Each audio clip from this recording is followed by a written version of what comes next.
নমস্কার বন্ধুরা, সোমা কিচেন বাংলায় সবাইকে স্বাগত। আশা করছি আপনারা সবাই খুব ভালো আছেন। আজ আমি শেয়ার করতে চলেছি নিরামিষ একটি রেসিপি, ডাঁটা আলু বেগুন বড়ি দিয়ে সবজি বা তরকারি। এই সবজি একবার বানালে এক থালা ভাত কখন উঠে যাবে। আমি অত্যন্ত সহজ পদ্ধতিতে খুব সামান্য মশলা দিয়ে আপনাদের কাছে বানিয়ে শেয়ার করব। সম্পূর্ণ ভিডিওটি দেখার জন্য অনুরোধ রইল। আমার চ্যানেলে নতুন বন্ধুদের কাছে অনুরোধ আমার চ্যানেলটিকে সাবস্ক্রাইব করার জন্য, আর ফেসবুক বন্ধুদের কাছে অনুরোধ পেজটিকে ফলো করার জন্য। চলুন দেখে নেওয়া যাক রেসিপিটি।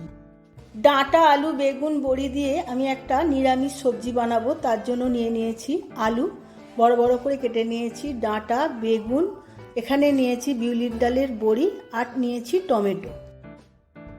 প্রথমেই আমি বিউলির ডালের বড়িগুলো শুকনো নেড়ে নেব কড়ার মধ্যে।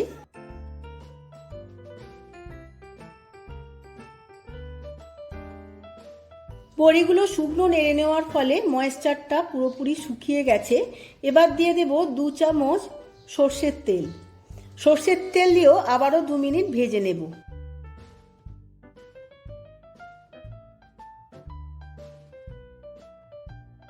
বড়িগুলো ভালোভাবে ভাজা হয়ে গেছে, এবার তুলে নেব। আবারও কড়ার মধ্যে 2 চামচ সর্ষের তেল নিয়ে নিয়েছি। এই তেলের মধ্যে বেগুনগুলো হালকা করে ভেজে নেব।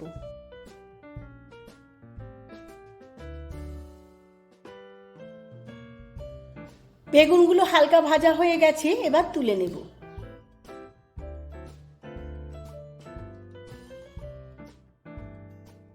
কড়ার মধ্যে আবারও অল্প তেল দিয়ে দিয়েছি। এবার আমি আলুগুলোও ভেজে নেব। আলুর সাথে ডাঁটাগুলোও আমি হালকা করে ভেজে নেব। আলু আর ডাঁটা ভাজতে ভাজতে এখন আমি একটা মশলা তৈরি করে নেব। মশলার মধ্যে নিয়েছি শুকনো লঙ্কা 3টে, অল্প একটু আদা, হাফ চামচ সাদা সর্ষে, অল্প একটু জিরে, আর অল্প একটু রাঁধুনি। সমস্ত মশলাগুলো আমি শিলে বেটে নেব। এখানে আমি শিলে মশলাটা বেটে নিচ্ছি। আপনারা চাইলে মিক্সিতে বাটতে পারেন বা গুঁড়ো মশলাও ব্যবহার করতে পারেন, কিন্তু শিলে বাটা মশলার রান্নার স্বাদ অনেকটাই মাত্রা বাড়িয়ে দেয় স্বাদের। সমস্ত মশলাটা বাটা হয়ে গেছে, এবার তুলে নেব। ডাঁটা আর আলু ভাজা হয়ে গেছে, এবার তুলে নেব।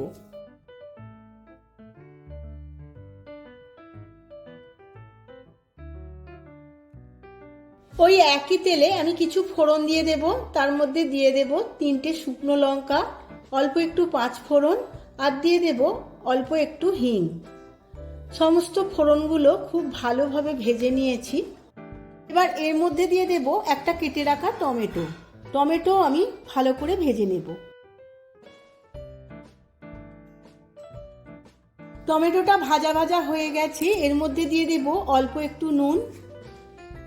এবার সমস্ত টমেটোগুলো খুব ভালোভাবে তেলের মধ্যে গলিয়ে নেব। এবার দিয়ে দেব আগে থাকতে শিলে বেটে রাখা মশলাটা। সেই মশলা দিয়ে টমেটোর সাথে খুব ভালোভাবে কষিয়ে নেব। সমস্ত মশলাটা টমেটোর সাথে 1 থেকে 1.5 মিনিট খুব ভালোভাবে কষিয়ে নিতে হবে।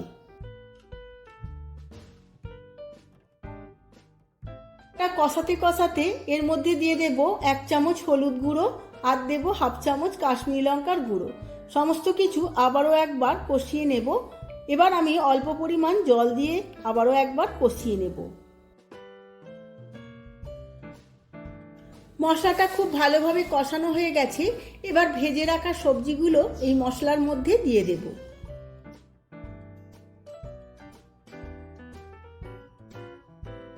সমস্ত সবজিগুলোর সাথে মশলাটা খুব ভালোভাবে মিশিয়ে নেব। এবার দিয়ে দেব পরিমাণ মতো জল।